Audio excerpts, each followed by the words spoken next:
University మంచి భవిష్యత్తు కోసం తెలుగు విద్యార్థులు ఇష్టపడే యూనివర్సిటీ.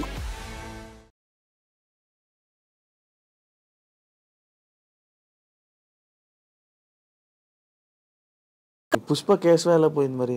పుష్ప కేశవ నేను ఒక్కనే కాదు, ఫస్ట్ నన్ను పిలిచారు, ఇది క్యారెక్టర్ అన్నారు. నాకు పుష్ప క్యారెక్టర్ కన్నా కేశవ క్యారెక్టర్ చాలా ఇంపార్టెంట్ రా, అందరు నీ పేరే చెప్తారు. అప్పటి వరకు ఆయనకు తెలియదు, ఆయన యూట్యూబ్ చూడలేదు నాది. సో అందరు నీ పేరే, సేమ్ నేను చెప్పి ఆ డైరెక్షన్ డిపార్ట్మెంట్ రైటర్లు అందరు కూర్చొని డిస్కస్ చేస్తారు అని, అందరు నీ పేరే చెప్తారు. ఇట్లా నీ సినిమాలు నేను ఒక 2 చూస్తాను నేను అంటే, ఓకే సార్ అది ఇదన్నా అయిపోయింది. తర్వాత నా తర్వాత సుహాస్ని అబ్బాయిని చాలా మందిని అనుకున్నారు.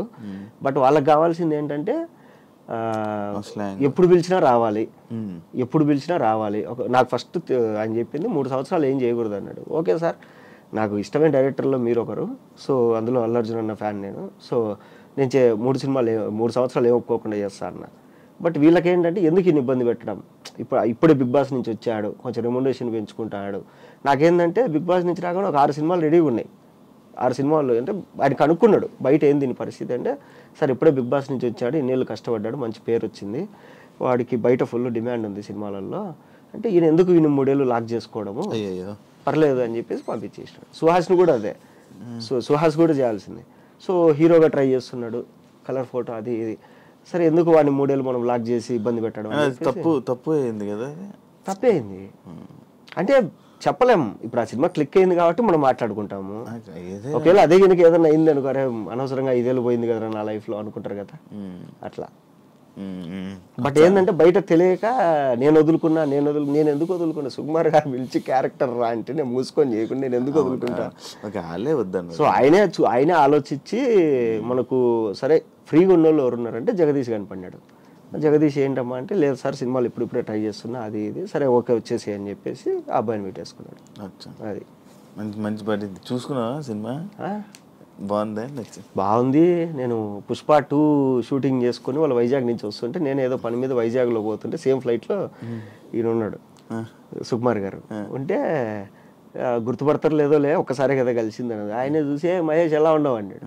సార్ బాగున్నా సార్, ఏంటి సార్ అంటే షెడ్యూల్ ఒకటి కంప్లీట్ అయింది వైజాగ్లో, పోతున్నాం హైదరాబాద్కి. అప్పుడు వేరే ఆయన కనపడి ఆయన ముందరే నన్ను అన్నాడు, ఏంటన్నా నువ్వు చేయొచ్చు కదా కేశవ క్యారెక్టర్ అంటే, సార్ సాగు దొబ్బుతాడు సార్, ఇంకా మీరు చెప్పండి సార్ రీజన్ అంటే ఆయన అన్నాడు, లేదురా నువ్వు అప్పుడప్పుడే కొంచెం సంపాదించుకుంటావు, ఎందుకు నిన్ను లాక్ చేయడం అనవసరంగా అని చెప్పేసి చేయలేదు అని. అప్పుడు నీకు రీజన్ తెలియదు? అప్పుడు తెలిసింది నాకు, అప్పుడు దాకా నాకు తెలియదు రీజన్ ఏంటని. అది ఎందుకు వెళ్ళావు బిగ్ బాస్ కి? నార్మల్గా ఏం చెప్పారు?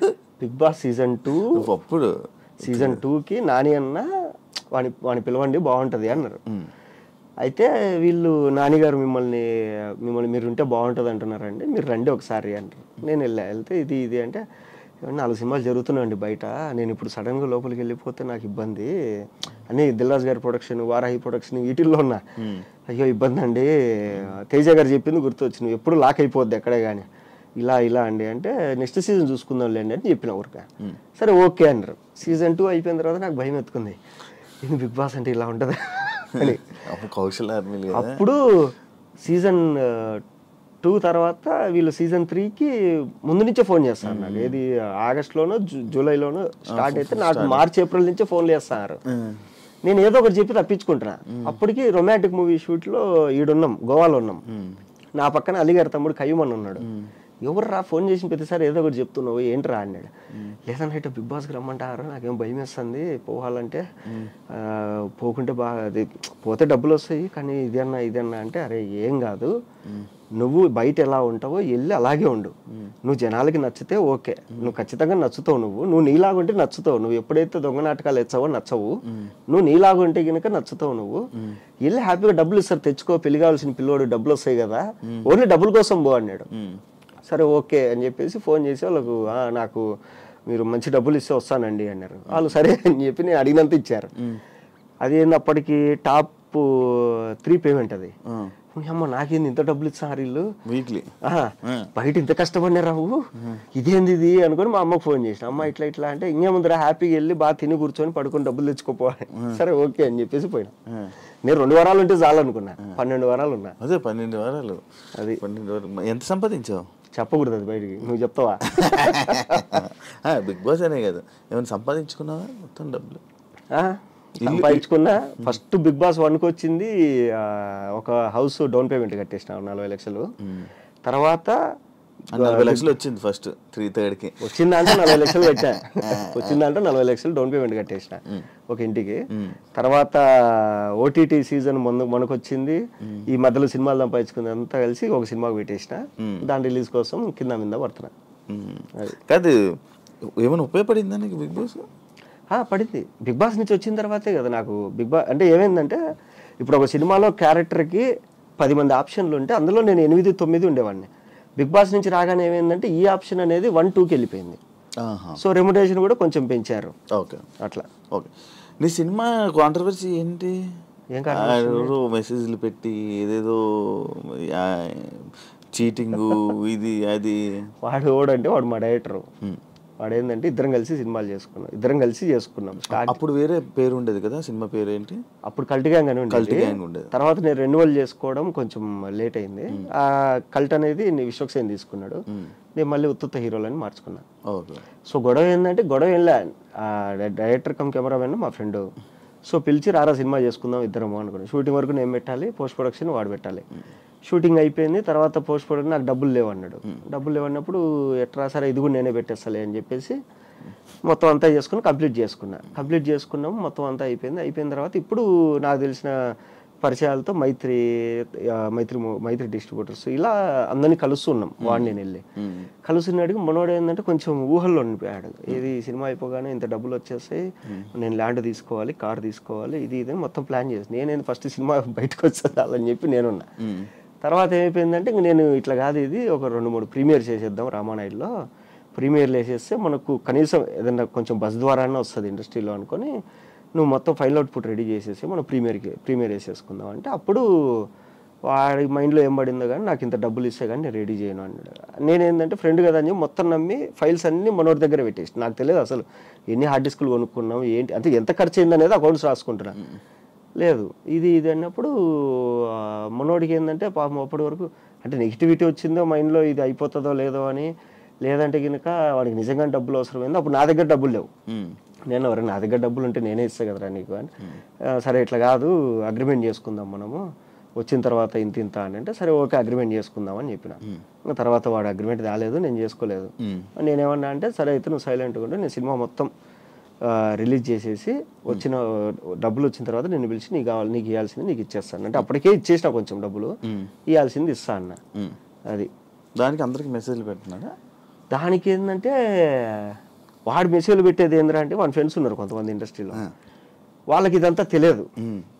ఇప్పుడు నాకు ఇంకొకటి గొడవ అయింది, నేను వచ్చి నా వర్షన్ నీకు చెప్పిన, అవతల ఇంకో 3వ పర్సన్ నీకు తెలియదు, నువ్వేం చేస్తావు నేను చెప్పి నమ్ముతావు కదా. సో అట్లా ఏంటంటే మనోడు చెప్పిందంతా వాళ్ళు నమ్మారు. నమ్మేసి వాళ్ళు ఏదేదో సరే ఓకే పోనీలే మనం ఏమైంది, అది ఎందుకు రిలీజ్ అవ్వట్లా? ఉన్న డబ్బులంతా దానికే పెట్టేసిన. ఇప్పుడు ఎవడెవడైతే ఈ ఎరిపప్పు వాళ్ళందరూ కామెంట్లు పెట్టారో, ఈ నా కొడుకులందరూ తలా ఇంత వేసుకునే కానీ సినిమా అయిపోతుంది. జేబులోంచి డబ్బులు తీసి ఏమైనా హెల్ప్ చేయండి అంటే ఎవరు చేయట్లేదు, ఎవరికి కామెంట్లు పెడతారు అంతే. కామెంట్లు పెడితే ఏం చేసుకోవాలి, ఎవడు ముడ్లు పెట్టుకోవాలి ఎన్ని కామెంట్లు. నేను చెప్పినా క్లియర్గా, అరే మీరు ఇంత బాధపడతారు కదా మీ వాడికి పేరు రాలేదని, మీరే తలా ఇంత వేసుకొని సినిమా కొనండి, మీరే రిలీజ్ చేయండి, లేదా మీరే తలా ఇంత వేసుకొని సినిమా రిలీజ్కి హెల్ప్ చేయండి రా అంటే ఎవరు చేయడంట, జేబులోంచి ₹1 తీయరంట, ఊరికి ఇన్స్టాగ్రామ్ తీసి కామెంట్లు పెడతారంట. అది ఇప్పుడు రిలీజ్ అవుతుందా? రిలీజ్కి 30 లక్షలు కావాలి. సో ఆ డబ్బుల కోసం నేను అంటే ఇప్పుడు పెళ్ళి అయిపోయిన తర్వాత ఏంటంటే ఎంత లేదన్నా నెల అయ్యేసరికి ఒక 75,000 ఖర్చులు వస్తున్నాయి. ఇది హైదరాబాద్లో రెంటు, ఊర్లో రెంటు, ఇక్కడ ఖర్చులు, అక్కడ ఖర్చులు, అవి. ఓన్ హౌస్ అన్నా? ఓన్ హౌస్ అంటే అదే 40 లక్షలు కట్టాం కదా, వాడు కడతాడు ఇంకా అండర్ కన్స్ట్రక్షన్ లో ఉంది అది. సో ఇది ఓకే. పెళ్ళి లవ్ మ్యారేజే? లవ్ మ్యారేజే. ఎన్ని ఇయర్స్ లవ్? 8 years. ఎలా పరిచయం? బెంగళూరులో మా చెల్లి వాళ్ళ ఫ్రెండ్ ద్వారా. సో పరిచయం అయిన తర్వాత ఓకే అనుకున్నా. బిగ్ బాస్ నుంచి రాగానే ఇంట్లో వాళ్ళు పెళ్లి సంబంధాలు వస్తున్నాయి, పెళ్లి చేసేసుకున్నారు. సరే మీరేం చూడొద్దు నేనే చూసుకున్నా ఒక అమ్మాయిని అని చెప్పి చూపించిన. సరే ఓకే వాళ్ళు తెలుసా అంటే లేదు అని చెప్పేసి వాళ్ళ ఇంట్లో చెప్పినాం. సరే వాళ్ళు ఓకే అన్నారు, మా వాళ్ళు ఓకే అన్నారు. ఓకే అయిన తర్వాత ఇద్దరు మాట్లాడుకొని పెళ్లి చేసేసినారు అంతే. పెద్ద రచ్చలు గిచ్చలు ఏం లేవు. కాదు, లవ్ స్టోరీ ఇప్పుడు ఫన్ బకెట్ టైంలోనా? ఫర్నికేట్ కాదు, 2017లో ఫస్ట్ అమ్మాయిని చూసాను నేను. ఎక్కడ? బెంగళూరు ఎందుకు వెళ్ళావు అసలు? మా చెల్లెలు అక్కడ జాబ్ చేసేది. నువ్వెందుకు వెళ్ళు? మా ఫ్రెండ్స్ అంతా అక్కడే కదా ఉండేది. బెంగళూరు నాతో పాటు చదువుకున్న వాళ్ళందరూ బెంగళూరులోనే సెటిల్ అయింది. వచ్చా సెటిల్ అయింది అక్కడ? పార్టీల కోసం వెళ్ళేవాడివి అంతే. ఇక్కడ తిరిగేవాడిని కాదు, బెంగళూరులోని బ్రివరీలు పబ్బులు అన్ని తిరిగేవాడిని బాగా. హైదరాబాద్ లో ఏం తెలియదు? హైదరాబాద్ ఏంది అడ్రస్లు కూడా తెలుసు నాకు. హైదరాబాద్ లో ఏ ఒక్కడ ఉంటాయి పబ్బులు ఇప్పటికి కొన్ని తెలుసు. ఏది మన పార్టీలకి ఎప్పుడో కలుస్తాం కదా, ఓకే ఫలానా పప్పు అంటే ఓకే. బర్త్డే పార్టీలకి వెళ్తున్నప్పుడు అంతే, పార్టీలు రోజు పార్టీలకి వెళ్తాం, బర్త్డేలకి వెళ్తున్నప్పుడు మనం. సో అట్లా పరిచయం అంతే. అచ్చా. ఇంట్లో వాళ్ళు ఎప్పుడైతే పెళ్ళి అన్నారో సరే మీరు చూడొద్దు నేనే చూసుకున్నా అని చెప్పిన. ఆ అమ్మాయి కూడా వాళ్ళ ఇంట్లో చెప్పింది. నువ్వు ప్రపోజ్ చేసావా? ప్రపోజ్ చేసింది నేనే చేసా. నువ్వే చేసావా? ఓకే. మనం ప్రపోజ్ చేసేంత ముఖం ఏమంది? సెలబ్రిటీ కదా, ఏముంది సెలబ్రిటీ అయితే. నేను అడగడమే డైరెక్ట్ పెళ్ళి అన్నా. అప్పటికి ఆ అమ్మాయి చదువుకునేది. ఇట్లా నువ్వంటే ఇష్టము, సో మైండ్లో ఒకటి పెట్టుకొని నేనైతే మాట్లాడలేను, పెళ్లి చేసుకోవాలని మా ఇంట్లో నన్ను ఎప్పుడైతే పెళ్లి చేసుకుంటారో అప్పుడు నీ ముఖం చూపిస్తుంది, నువ్వు ఓకే అంటే ఓకే. ఆ అమ్మాయి మీ గురించి తెలియదు కదండి అని. సరే ఓకే మామూలుగానే ఉందాము అనింది. సరే ఓకే మామూలుగానే ఉందాం, మీకు నచ్చినప్పుడు చెప్పండి అన్న. నేను చెప్పిన ఒక 2 ఏళ్ల తర్వాత చెప్పింది నాకు. 2 సంవత్సరాల తర్వాత చెప్పింది నాకు కూడా ఓకే అని. లవ్వానికి మనం వెనకలబడి ఏంది, వెనకలబడి అంటే వాడు ఎన్ని ఏం మామూలుగానే ఉన్నా డైరెక్ట్ ఏదైనా మాట్లాడేస్తావు కదా, దానివల్ల ఏం నీకు ఇబ్బంది రాలేదా ఇప్పుడు ఇండస్ట్రీలో? వచ్చింది చాలాసార్లు. కొన్ని సినిమాలు ఒప్పుకుంటాం, కథ చెప్తారు, సూపర్ ఉంటుంది కథ, ఎలా ఉంది ప్రొడ్యూసర్ పిలిచి అడుగుతాడు, ఎలా చెప్పారు డైరెక్టర్ కథ, చాలా బాగా చెప్పారు సార్, ఆయన చెప్పినట్లు తీస్తే బాగా వస్తుంది అవుట్పుట్ అని చెప్తా. సరే ఓకే షూటింగ్కి వెళ్తాం. ఇది చిన్న డైరెక్టర్లు కాదు, పెద్ద డైరెక్టర్లతో కూడా ఇది నాకు. షూటింగ్కి వెళ్ళిన ఒక వారం రోజుల తర్వాత నేను ఎందుకో కొంచెం డల్లుగా ఉంటా. ఎందుకు డల్లుగా ఉన్నావు అంటారు. అనగానే ఎందుకో అన్నా నాకు తేడా కొడుతుంది, ఇది ఇన్ని రోజుల నుంచి షూటింగ్ చేయి ఏ సీన్ కూడా నాకు ఇంట్రెస్ట్ అనిపించట్లేదు. ఇది నేను షూటింగ్కి వెళ్ళగానే ఏం చేస్తా అంటే వెళ్ళగానే అసిస్టెంట్ డైరెక్టర్ దగ్గర ఈరోజు ఏమేమి సీన్లు, నేను లేని సీన్లు కూడా ఇప్పించుకొని చదువుతా.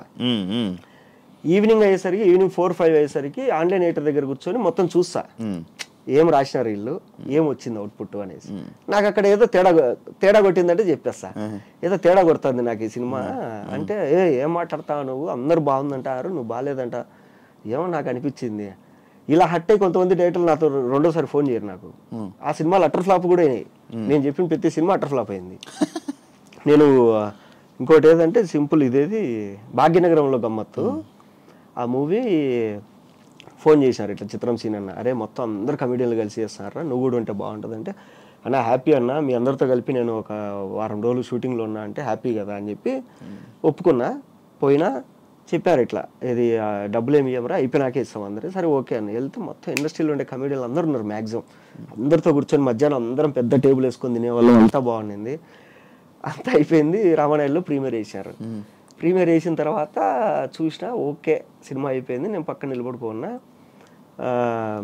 శ్రీనివాస్ రెడ్డి అని వచ్చాడు, ఎరా ఎలా ఉంది అని అందరిని అడుగుతాడు ఒక్కొక్కడిని. అన్న అదిరిపోయిందన్న, అసలు ఎవడు గోల వాడితే తర్వాత మంది అన్న అదన్న ఇదన్నా అందరు నా దగ్గరికి వచ్చాడు, ఎలా ఉందిరా అని. ఏమన్నా కమెడీలు అందరూ ఉన్నారు, కామెడీ సీన్లు ఉన్నాయి కానీ నాకు నవ్వు రాలేదు ఆడే కానీ, ఒక 2 సీన్లు తప్ప. ఏమో నా సెన్స్ ఆఫ్ హ్యూమర్ దొబ్బిందేమో తెలియదు నాకు కూడా. మేబీ అంటే నాకు నచ్చని సినిమాలు కూడా జనాలకు చాలా మంది హిట్ అయినాయి. ఇప్పుడు గీతా గోవిందంలో థియేటర్లో కూర్చుంటే అందరు నవ్వుతారు, నాకు నవ్వు రాలే. తర్వాత ఇదేది జాతిరత్నాలు కూడా థియేటర్ అంతా ఎగిరెగిరి నవ్వుతుంది, నాకు నేను ఏంది అందరు నవ్వుతాను, నాకు నవ్వు రావట్లే, నాకు సెన్స్ ఆఫ్ హ్యూమర్ దొబ్బింది, చిప్పు దొబ్బింది అలా అనేసి 2 సార్లు నవ్వు వచ్చింది సినిమా మొత్తంలో అని చెప్పి ఇట్లన్నా. ఏమో నా జడ్జిమెంట్ తప్పైండొచ్చు, నా ఒపీనియన్ ఇది అన్న. సరే ఓకే ఆయన వెళ్ళగానే వీళ్ళందరూ బుద్ధి ఉందిలా నీకు, ఆయన అంత కష్టపడి సినిమా తీసి నువ్వు అట్లా అంటావా అన్న. నా ఒపీనియన్ అడిగాడు, ఒపీనియన్ చెప్పిన, తప్పేముంది. కొద్ది రోజుల తర్వాత వేరే షూట్లో ఆయన కలిసి నువ్వు చెప్పింది జరిగిందిరా, ఏదో మిస్ అయింది సినిమాలో, సరే ఈసారి ఏదైనా స్క్రిప్ట్ అనుకున్నప్పుడు నేను పిలుస్తాలే అంటే. నేను చెప్పింది పాజిటివ్గా తీసుకునే వాళ్ళు ఉన్నారు, నెగిటివ్గా తీసుకునే వాళ్ళు ఉన్నారు.